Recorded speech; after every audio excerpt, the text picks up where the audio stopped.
Estamos aqui, então, na presença de dois profissionais e pesquisadores do design gráfico para a área de livros e design para jornalismo, na área editorial, etc. Então, nós temos aqui na presença então, da professora Jane Mendonça, que ela é publicitária, é doutoranda lá do programa da UTP de Comunicação e Linguagens. Ela estuda, então, cinema e audiovisual no doutorado. A professora Jane, ela foi responsável pelo projeto gráfico da revista Ação Midiática, aqui do programa de pós-graduação de comunicação da UFPR, e ela que fez essa transição, né, com o projeto gráfico dela, para uma revista científica. Ela fez essa transição de uma diagramação, de um design que, eu não vou falar que era ruim ou que era ultrapassado, mas era diagramado em Word, por exemplo, a nossa revista. E aí a gente passa a ser diagramado no InDesign e ela faz uma proposta de um projeto gráfico novo. Então, ela vai passar um pouco dessa experiência, né, para vocês. E temos a presença também do Lúcio Barbeiro, que é designer formado pela UTFPR e trabalha na Gazeta desde 2002, começando com infografia, e hoje é o designer da Gazeta. E também tem experiências, né, dessa transição do design gráfico do jornalismo impresso para o design gráfico dos livros. Né? Também um profissional aí com vários trabalhos na área de mercado editorial. Então, a conversa hoje vai ser 20 minutos para cada, né, palestrante, falar um pouco dessas experiências. Vamos começar pela Jane. E depois vamos abrir para perguntas e, ao mesmo tempo, essa abertura para perguntas, os profissionais vão mostrar alguns dos trabalhos que eles desenvolveram, né, da sua experiência profissional. E assim a gente vai tocando o nosso primeiro encontro, nossa primeira mesa, organizada aqui também pelo professor Zeca, junto comigo. Então, a fala está com vocês, tá? 20 minutos, começar pela professora Jane, dessa sua experiência no design gráfico, no mercado editorial e com a revista Ação Midiática. Ok, obrigada. Primeiramente, bom dia a todos. Quero agradecer também ao professor Zeca, professor Hertz, pelo convite. Me sinto muito honrada em estar aqui com vocês, compartilhando um pouquinho, né, em alguns minutos, anos de experiência aí que a gente tem no mercado, né? Apesar de hoje eu estar pesquisando audiovisual, mais precisamente animação, eu venho da publicidade já há uns 20, 21 anos, trabalhando sempre com direção de arte em agências. Mas, para essa fala aqui de hoje, eu resolvi focar, porque senão a gente vai falar de tudo, né, e acaba não falando nada.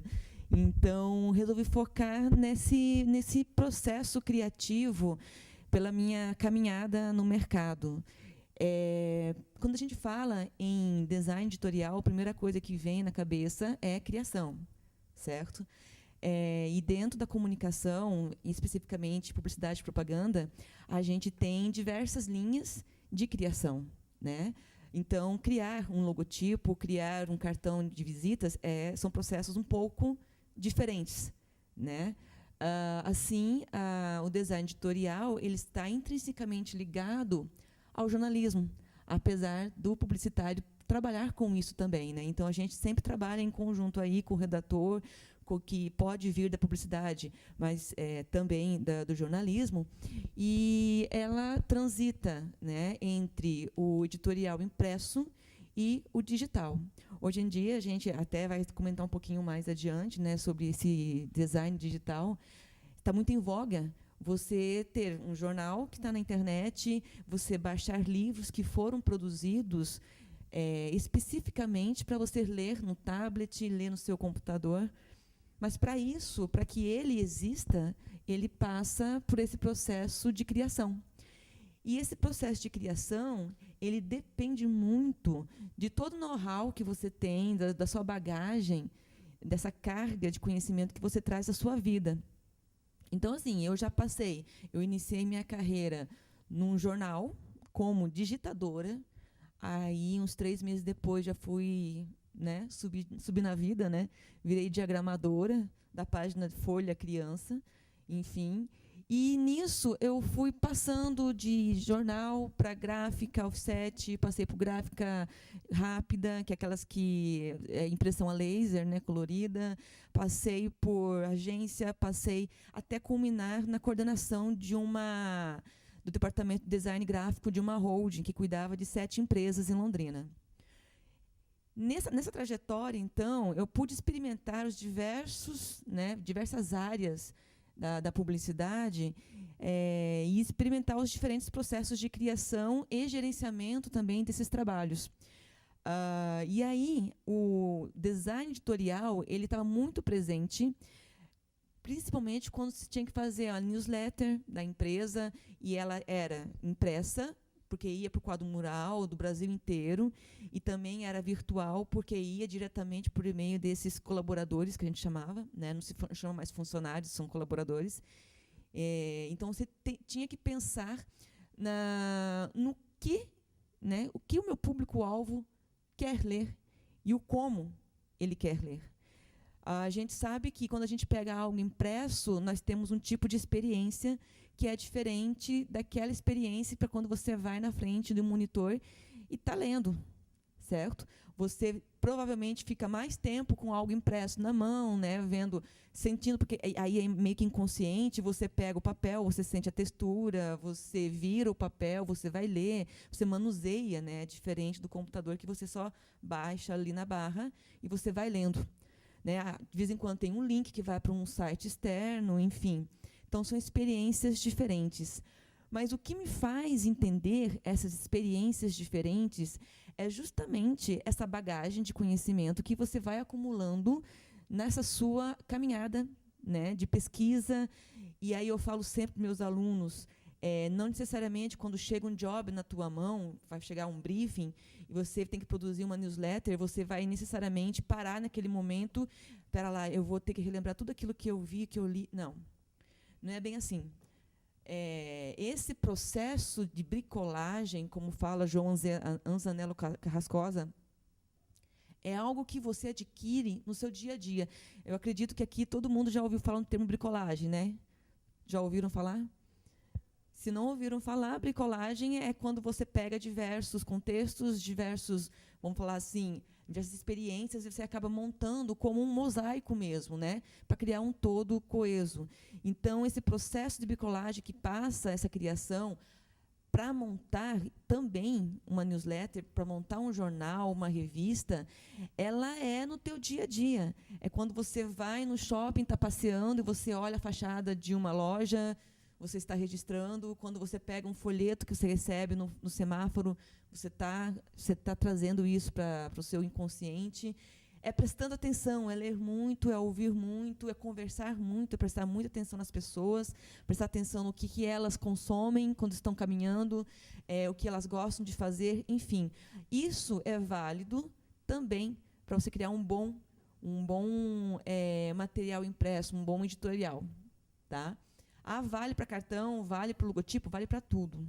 Vale para a vida de vocês, vale para vocês escreverem redação publicitária, vale para vocês criarem um roteiro de um filme publicitário. Mas, voltando para o editorial, para o design editorial, tudo isso que você faz e traz é experiência. Essa experiência é revertida para o teu público-alvo. É lógico, novamente aqui nós temos esse foco de público-alvo, de saber como ele ler. Aqui é importante, né? Você sabe que você tem segundos para você captar a atenção do teu público-alvo quando passa de carro na frente de um outdoor. Portanto, você tem que saber como que você vai escrever. O texto não pode ser muito longo. Qual é a tipografia que você vai usar para que seja legível? Qual é o tamanho dessa tipografia? A mesma forma, você, quando vai para fazer um livro, você tem que pensar nessa tipografia também, certo? E aí, é claro, por exemplo, alguns termos que a gente usa dentro do design editorial, que são os grids. O que torna o design editorial diferente de um design de um cartão de visita, por exemplo? O cartão de visita, você tem um logotipo que você insere, você tem alguns dados, né, o nome, o telefone, o endereço, você vai colocando ali. O teu foco, geralmente, é mais um design, você quer fazer uma borda arredondada, enfim. São pequenos detalhes que fazem diferença para aquele cartão que é único. A próxima remessa daquele cartão pode ser totalmente diferente, você criar um outro layout, certo? Qual que é a diferença disso para o design editorial? é que quando você faz uma revista, você faz um livro, você tem que criar um padrão que vai ser seguido do começo ao fim desse projeto, porque você tem que criar uma unidade dentro desse projeto. Ou seja, se você programou uma Helvética Bold 35 de fonte, de tamanho, para os títulos, provavelmente você vai ter que seguir isso para aquele tipo de título. Se você programou para os intertítulos uma Helvética Light, tamanho 20, você vai conseguir, né, você vai seguir com essa ali. Para texto, digamos, uma Minion Pro, tamanho 10, espaçamento 12, você vai seguir esse texto, né, essa fonte com essas características para todos os textos que você tem naquele livro, naquela revista ou naquele jornal. Certo?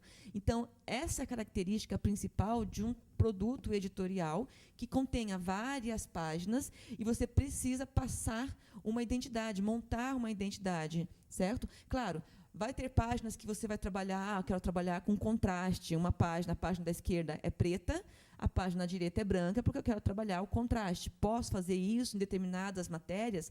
Pode, claro, nada impede. Certo? Em revistas como a TAM, vocês já acessaram a revista TAM online?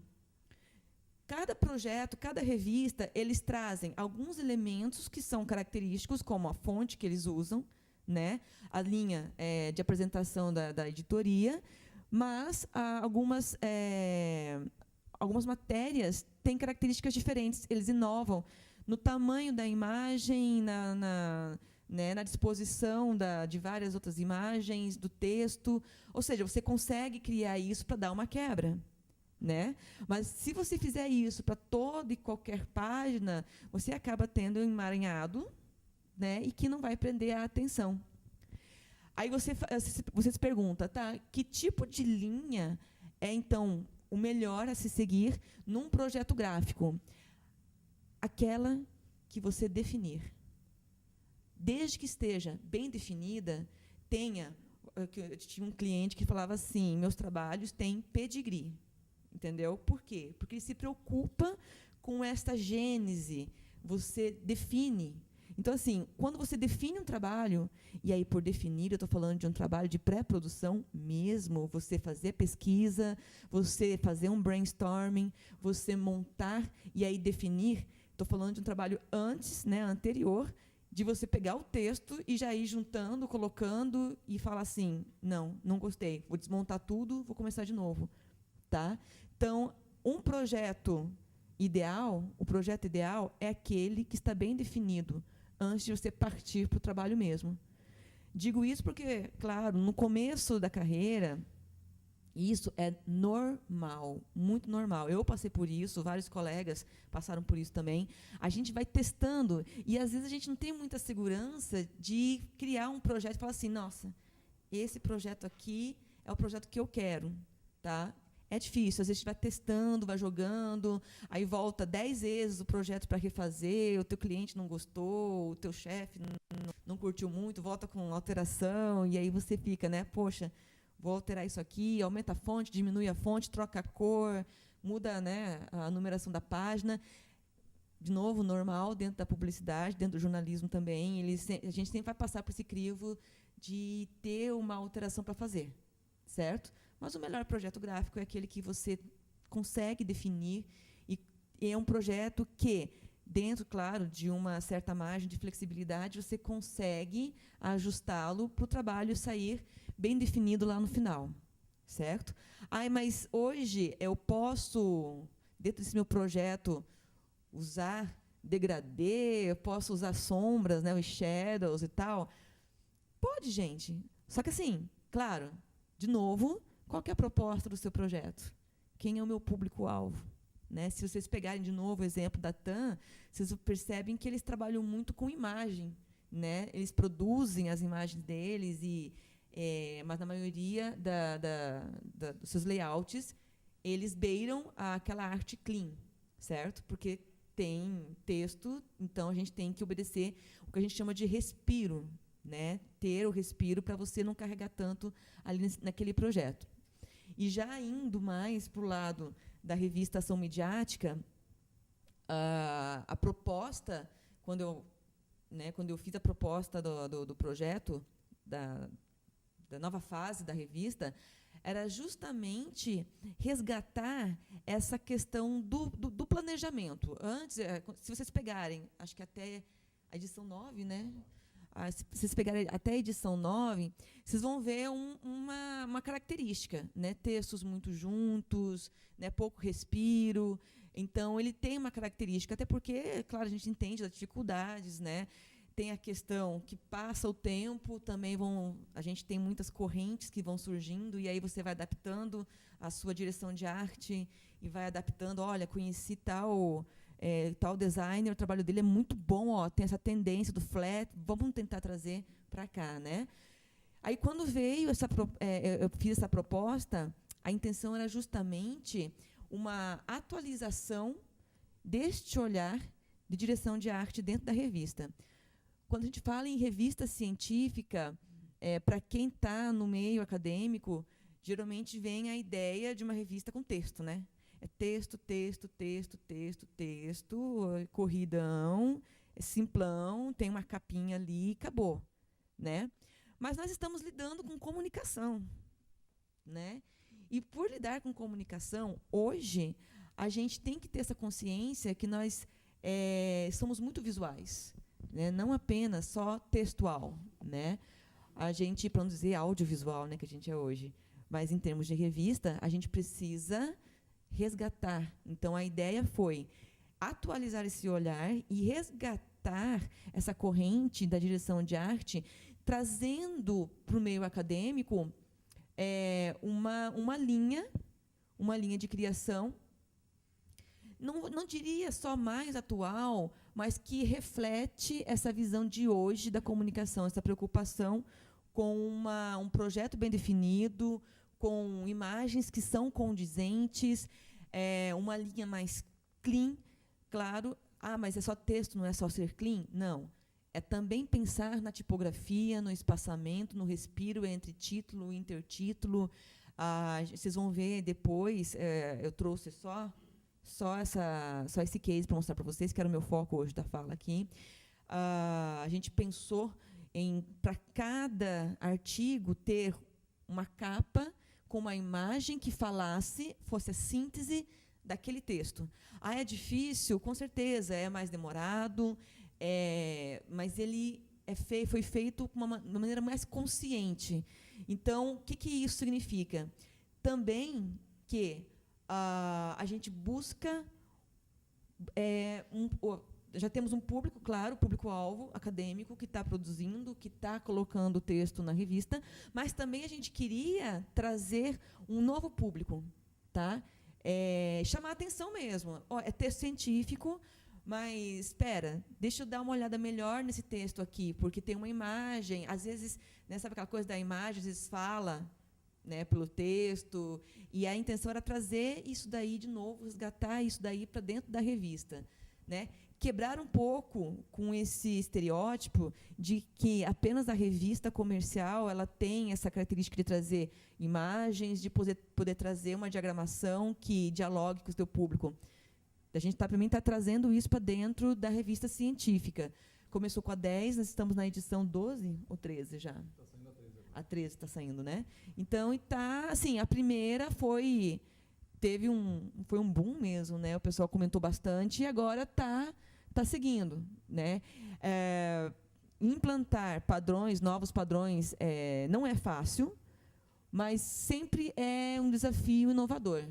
Particularmente, quem lida com comunicação tem que lidar com desafios, né? Eu recomendo sempre estar atento a esses novos desafios. Se eu posso deixar alguma dica para vocês disso tudo, da caminhada que eu já tenho, dessas propostas de ruptura, é que vocês sempre olham adiante. Sempre olhem adiante. Tá? Por mais simples que seja o trabalho de vocês, que chega até vocês, sempre vocês pensarem nisso. Design editorial, eu vou diagramar. Cara, não é só diagramar. Envolve muito mais que isso. Envolve a sua bagagem, envolve o teu público, envolve o produto que você está desenvolvendo, pensar o produto que você está desenvolvendo e a melhor maneira, as melhores soluções para aquele tipo de produto. Ok? Meu tempo está acabando, quero agradecer a oportunidade. Obrigada.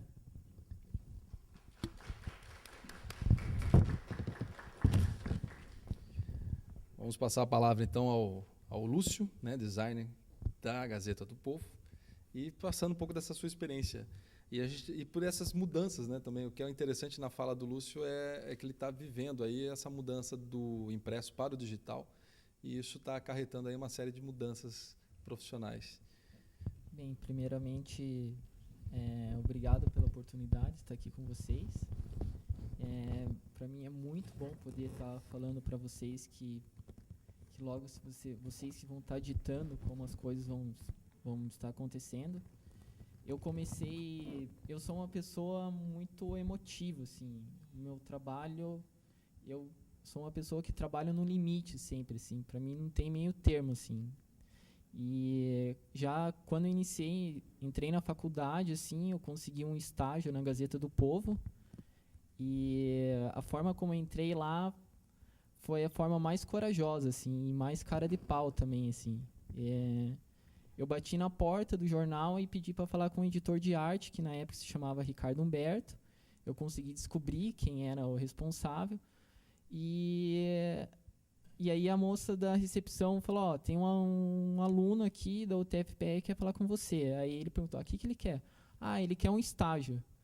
E aí o Ricardo foi lá, desceu, ele falou para mim que foi a primeira vez que alguém foi lá pedir um estágio, e passou 3 meses ele me chamou, ele pediu a vaga para o Recursos Humanos, demorou 3 meses, Recursos Humanos liberou e eu comecei lá.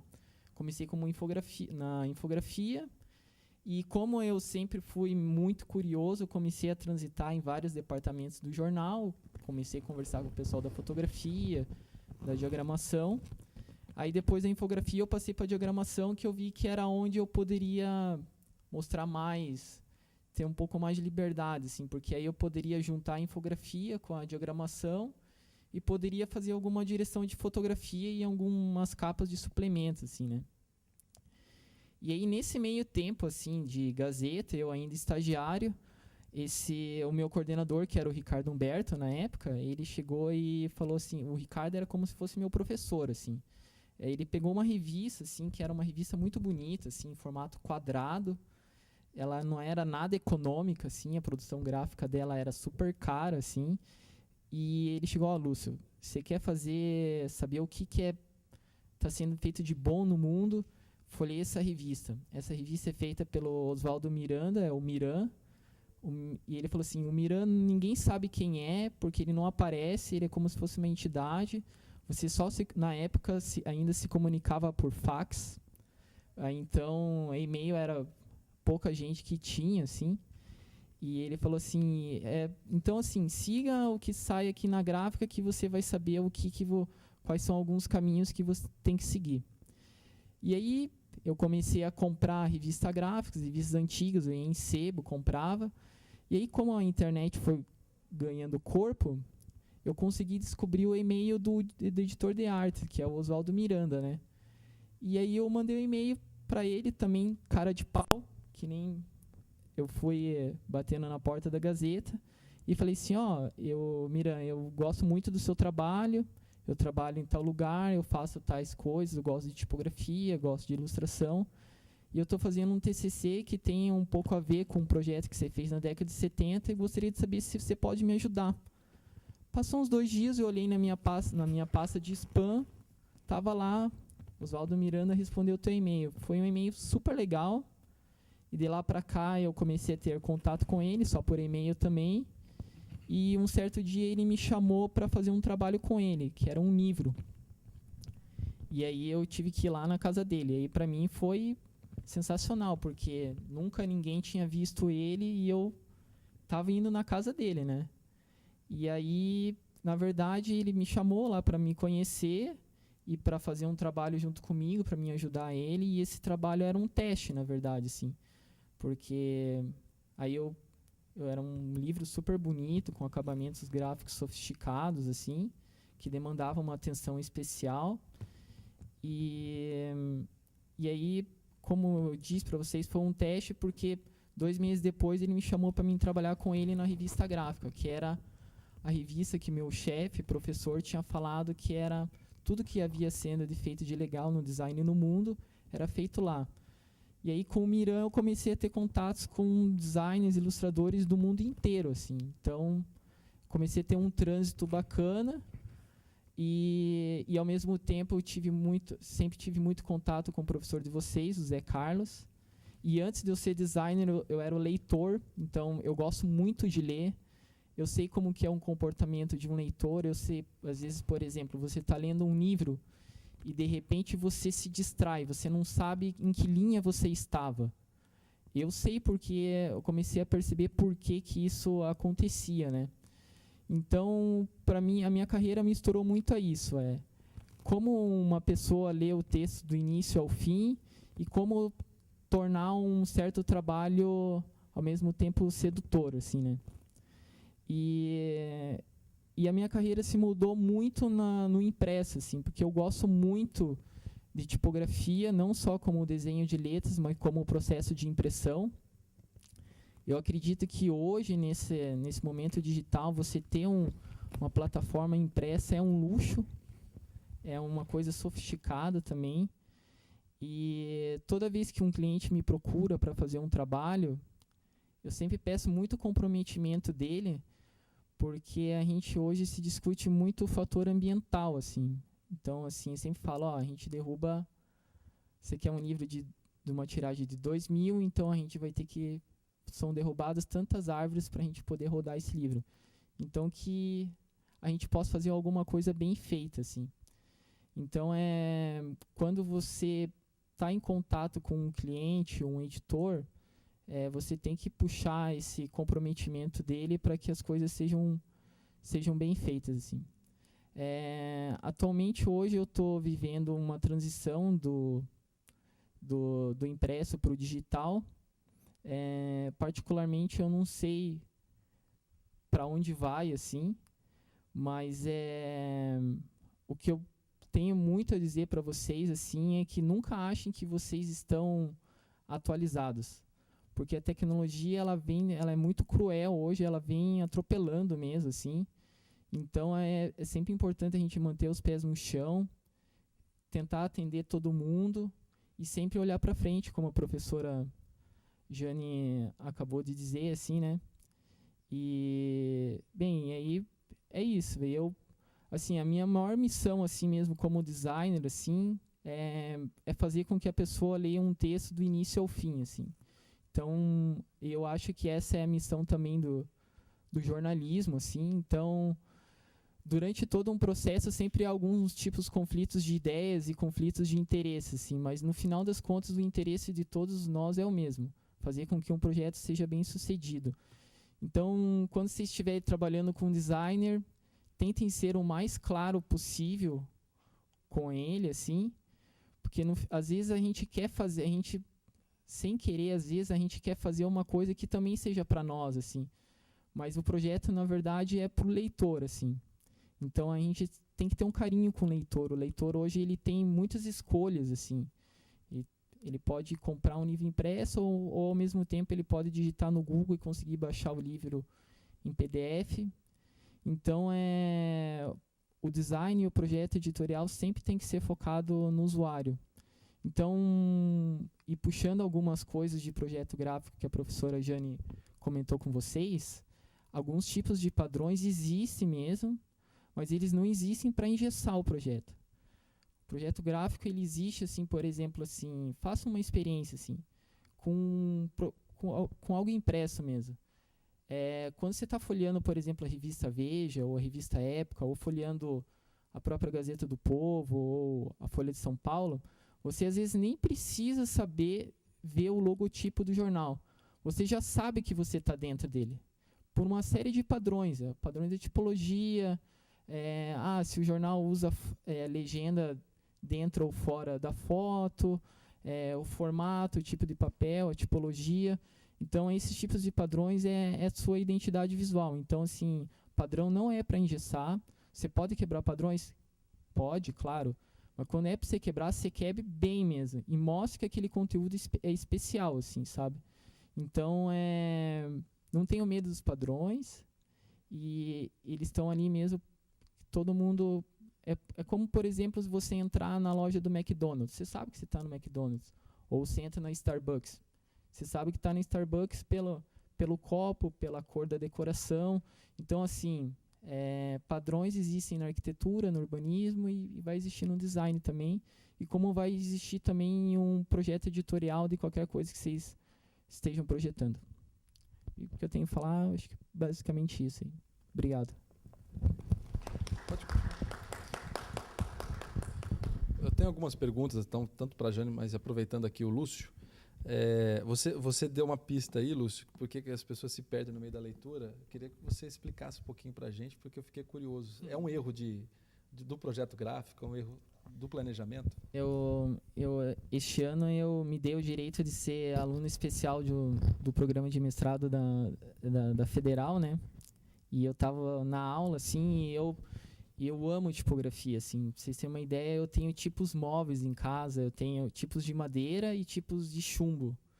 E aquilo é um transtorno dentro da minha casa, porque é grande, assim.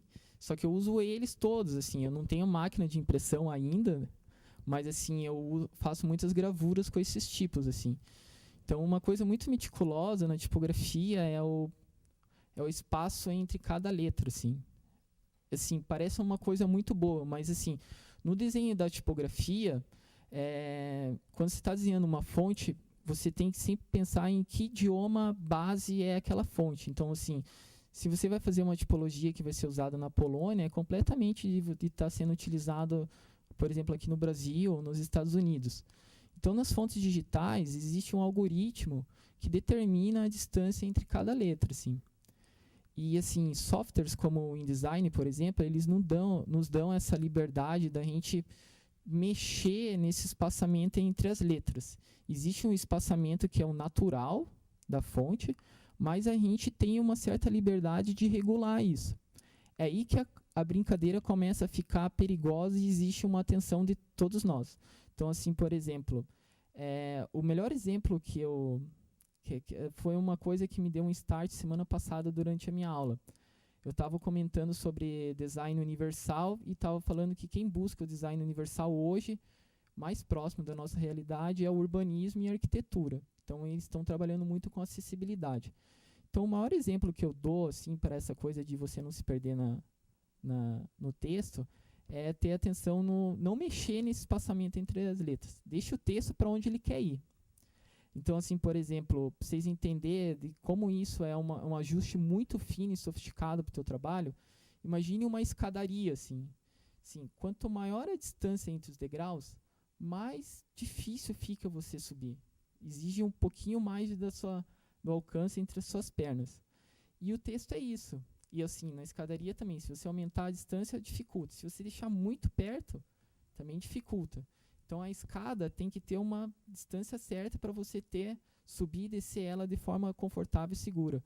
E o texto é isso também. Você tem uma distância certa entre cada letra e cada palavra para que você tenha uma leitura competente. Então, não sei se consegui ser claro. É isso. Com certeza. E aproveitando, então, antes de passar o microfone aqui para a professora Jane, não, com você mesmo, Lúcio. Existe uma coisa assim, desde a graduação os professores de design sempre falavam isso e nunca ficou muito claro para mim, mas a gente acaba reproduzindo até para os alunos. Não sei se isso é mito, se isso é lenda urbana ou se isso é realmente cientificamente comprovado. O texto longo, o texto para livro, ele tem que ser sempre um texto, uma tipografia serifada. A serifa facilita a leitura de um texto longo como um texto de um livro? Sim. Sim, tem um livro que é a Bíblia da tipografia e que explica isso, assim, chama-se Elementos do Estilo Tipográfico. E, assim, é muito bom ter, recomendo para jornalistas também, e no site da Amazon, esses livros sempre aparecem em promoção, assim. A serifa, por exemplo, na base dela, ela tem um desenho um pouquinho sofisticado, assim, eu não consigo explicar só com gestos, assim, mas a serifa, quando as letras são dispostas uma ao lado da outra, na parte cognitiva, assim, aquela serifa ela cria uma linha. E aquela linha é aquela linha do movimento do nosso ritmo de leitura, assim, sabe? Então aquela linha define, ela te dá o ritmo da leitura, assim. E quando você opta por uma sem serifa, geralmente serifa a gente usa para textos mais curtos, assim, que não demanda esse ritmo, essa atenção nesse ritmo. Mas não é, isso é verdade mesmo. E sim, esse livro, Elementos de Estilo Tipográfico, ele explica muito bem, de uma forma bem didática, assim, e eu recomendo esse livro, talvez possa ser utilizado essa referência. Que joia, obrigado. Deixa eu ter uma pergunta aqui para a Jane. Jane, pela experiência que eu sei que você tem em relação ao livro físico e ao livro digital, o e-book, o que muda no projeto gráfico? Muda alguma coisa nesse planejamento? Que eu acabei esquecendo de falar, né? Até o final do ano passado eu era sócia da editora Sintagma, né? E a gente estava trabalhando com projetos de livros, e-books, né? O que muda? Como eu falei antes, são experiências diferentes. Se você pegar um livro físico e você ler no computador, né? Geralmente, eu procuro nos livros, nos e-books, ser um pouco mais, trabalhar um pouco mais com espaço. Claro, você tem uma liberdade que, assim, se você faz o orçamento de um livro que tem 500 páginas, você tem que atingir as 500 páginas, né? Não tá para sair mais. E no e-book você consegue trabalhar um pouco mais, porque não tem um limite, assim, né? Você tem que ter uma meta, mas você não fecha a meta, né? Você fica assim. Então, você tem uma liberdade maior para se trabalhar. Não vejo muita diferença. É mais essa questão do adequar a imagem, adequar a fonte, espaçamentos também, para você ler no computador. Mas não dá para ter muita diferença também, porque, assim, se o autor resolve imprimir lá na frente, também não dá para estar muito fora do padrão de impressão. Então, você tem que manter um pouco de bom senso na hora de diagramar. Mas, geralmente, é o mesmo processo criativo, inclusive. Algumas coisas acho que muda também. Em questão de orçamento, de preço também, né? Então, se você pensa se há um livro com fotos coloridas, o custo dele final, o físico, vai ser muito maior. Sim. E o e-book você pode colocar foto colorida. Sim, você, né, pode colocar link para outros sites. A gráfica encarece em torno de 60%, 70% do orçamento do seu livro. É muito caro. Essa é uma das soluções também que as editoras vêm trazendo para baratear isso daí, né? Tem muitos autores que nem lançam mais. Tem autores que, assim, eles defendem mestrado, defendem doutorado e quer publicar o livro. Dependendo do orçamento, eles acabam ficando com o digital ao invés de fazer o livro impresso. A não ser que as editoras, que daí o pessoal recorre mais às editoras acadêmicas, aí essas elas têm um valor de investimento para impressão. Porque uma coisa que é interessante, e a gente estava até conversando um pouquinho antes aqui, é que nós temos públicos que são mais adeptos do livro digital e outros mais adeptos do livro impresso. Apesar de eu trabalhar com o digital há muito tempo, eu só compro físico. Eu gosto do livro, eu gosto de pegar o livro, colocar na estante. A hora que eu precisar, vou lá, eu pego o livro, coloco um marcador de texto, sabe? Para mim, é isso daí. De novo, é o tipo de experiência que você tem, é o público que você tem, que você está trabalhando, que vai determinar, né? Se você for entrar numa livraria hoje, lá, Cultura, por exemplo, você vai ver uma seção enorme de livros, de sagas, né? Às vezes, até o livro do Senhor dos Anéis, livros, né, de filmes, que os adolescentes compram. Ou seja, o que eu percebo no mercado hoje é que existe esse movimento. O e-book está aí, ele barateia mesmo o orçamento, né? Ele existe, mas também existe um público que está se voltando para o impresso, talvez pelos livros que estão sendo né, lançados, impressos, e aí a gente não encontra no virtual, no digital, né? Mas tem que prestar sempre atenção nesse público, onde que está o meu público, aquele que está consumindo agora. Ok. Uma última pergunta para você, antes da gente abrir para os alunos. Você já comprou um livro pela capa? No sentido assim que o design vendeu esse livro muito bem para você, você comprou, quando você foi ler, não é bem assim, né? Não era toda essa propaganda. Aconteceu isso com você já? Já aconteceu. Aconteceu sim, eu achei lindo, maravilhoso, um livro minimalista, uma capa minimalista, né? Tinha um acabamento fenomenal. Você pegava um livro, ele era camurça, e aí tinha, né, ele não tinha quase nada de impresso na capa, mas ele tinha um trabalho de verniz localizado maravilhoso. E aí eu comprei, mas assim, é legal, mas O conteúdo a capa vendeu muito mais. A embalagem estava melhor. Bem melhor. Então, sinal que o design é importante. Mas com E certeza. quando ele casa, então, com o conteúdo, né? Aí vale aquela regra, né, da embalagem no supermercado, né, que chama mais atenção também. Uma coisa, aquele livro, no meio de tantos, ali chamou atenção. São várias capas ali, né? Aquele me chamou atenção. Pessoal, então, bem rapidinho aqui, só para a gente finalizar nossa conversa, eu só trouxe da ação midiática para mostrar para vocês. Essa aqui foi a edição número 10. Uma coisa que eu tenho comigo, que talvez vocês tenham com vocês, é assim, eu nunca gosto do meu trabalho passado. Tá? Então, toda vez que eu olho, eu começo a ver uma série de coisas que hoje eu mudaria tudo. Tá? Mas isso é normal, quem está pensando isso também, tá? Quando vê esse trabalho de vocês. Essa primeira capa aqui, então, ela foi pensada justamente para unir as áreas, ou seja, todas as áreas que formam um todo coeso. O logotipo também ele foi repensado, né? Esses balãozinhos aqui, na verdade, é para indicar um pensamento dentro do outro, ou seja, os constantes diálogos que é proposto dentro da revista. E aí, páginas que intercalam. Aí vem a apresentação da revista, um texto mais centralizado. Percebam que, às vezes, ele tem uma diferença nas margens, porque quem quiser imprimir vai ter como grampear isso daqui ou encadernar, né? A página de apresentação do Conselho Editorial, ISBN, a ficha catalográfica. O comitê editorial também, todo ele já mais centralizado. A gente procurou trabalhar também cores mais sólidas, mas sempre bem definidas, em contrastes, como o laranja e o cinza. Essa aqui foi uma solução utilizada dentro da revista. Vocês veem que tem uma mãozinha que passa aqui em cima, né? Cada uma dessas imagens aqui é um artigo. Então, se você clicar aqui, você vai direto para esse artigo. Mas se você quiser entender, saber qual que é o título, então nós temos a apresentação e nós temos aqui cada um dos artigos também, os títulos, seu autor, e também com um hiperlink dentro do próprio texto para vocês irem direto para a página. Essa aqui é a outra página. Quando você imprime isso daqui, é para ele ficar faceado, tá? Este faz face com esse daqui. Esse daqui faz face com esse daqui. E assim por diante. Vai sendo montado.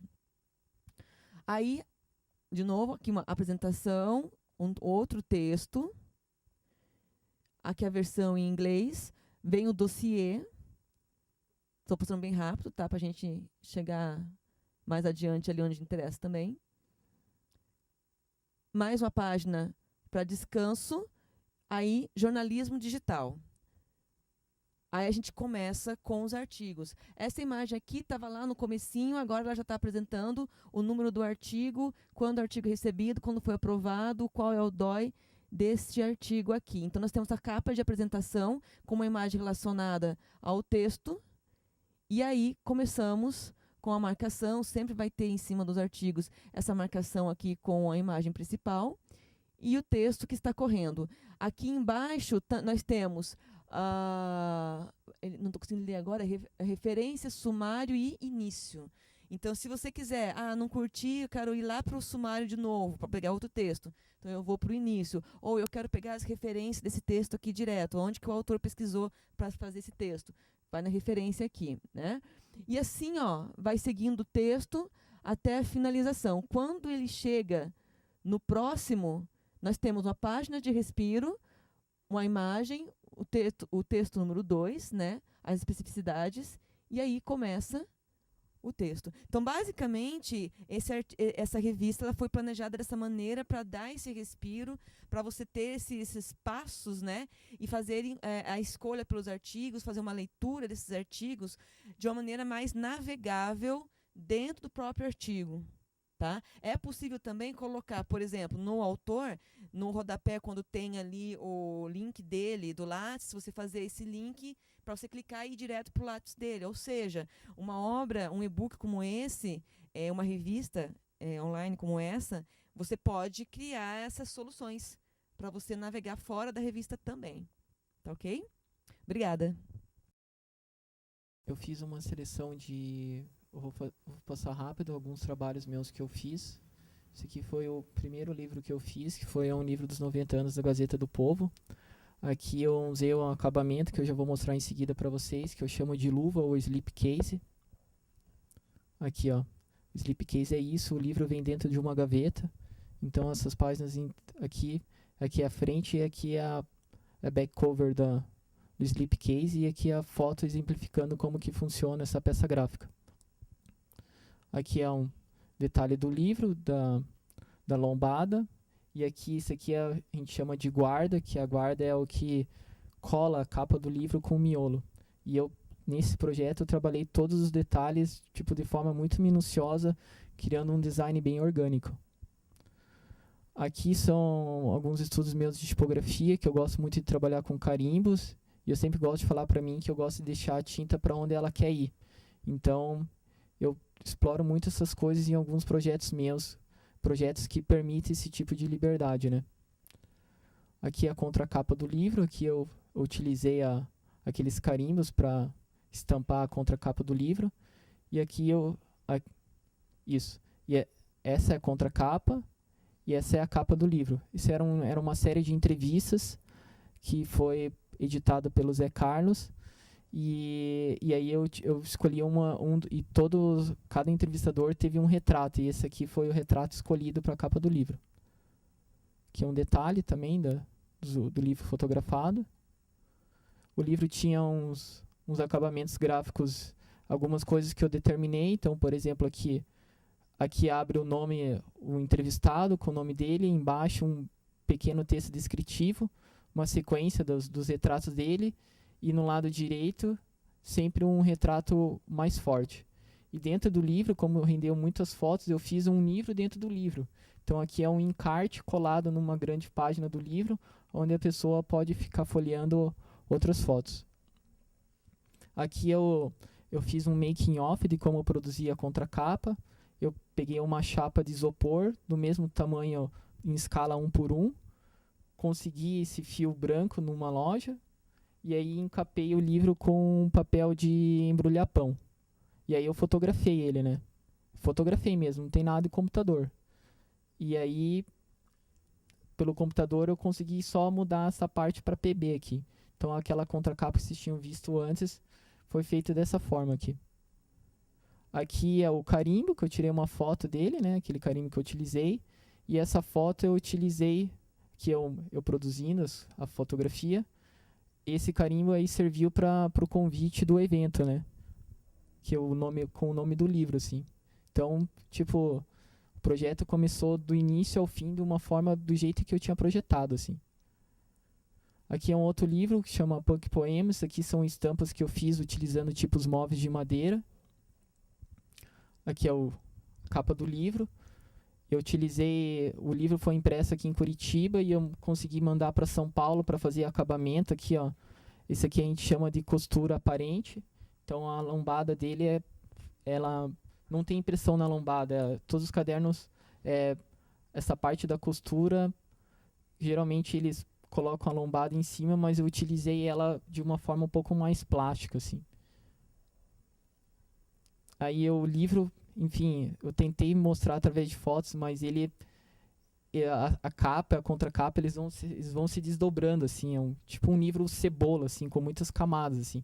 Aqui a capa, aqui a contracapa e aqui seria a orelha. Aqui a capa, a contracapa. E como eu não tinha impressão na lombada, eu tive que fazer uma sobrecapa para o livro.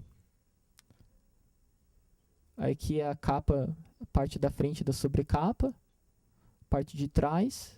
E eu fui, como tinha muito desenho feito pelo ilustrador para este livro, eu fui usando em todas as partes que eu poderia usar de forma harmônica. E essa sobrecapa, ela se desdobra e forma tipo um pôster, assim, é um formato bem grande, assim, maior do que um A3, assim. Aqui é aquela revista gráfica que eu falei para vocês, que eu tive a oportunidade de trabalhar com o editor de arte Oswaldo Miranda. E a gente, assim, aqui nessa parte tinha um papel vegetal que a gente usava para sobrepor imagens, assim. A orelha dela também tinha um tamanho bacana, onde a gente utilizava para mostrar os pequenos detalhes dos artistas que a gente estava mostrando na revista. Dentro da revista tinha um pôster também. Esse aqui eram as oportunidades que eu falei, assim, por exemplo, esse Italo Lupi é um designer italiano super famoso, assim. Então, assim, através da revista eu consegui ter contatos através com essas pessoas. E era isso, assim, minha vida na gráfica era bacana, assim, era esse tipo de material que eu trabalhava e editava, assim. E assim, cada página a gente tentava dar um ritmo, assim. Na esquerda estoura uma imagem grande, na direita uma menor, e tentava fazer. E nas páginas seguintes a gente fazia a oposição disso. Então, quando a pessoa folheia a revista, você dá um ritmo, não fica monótono a navegação pelo livro. Aqui mais detalhes da gráfica. E é isso. A minha apresentação é isso. Eu agradeço a atenção de todos.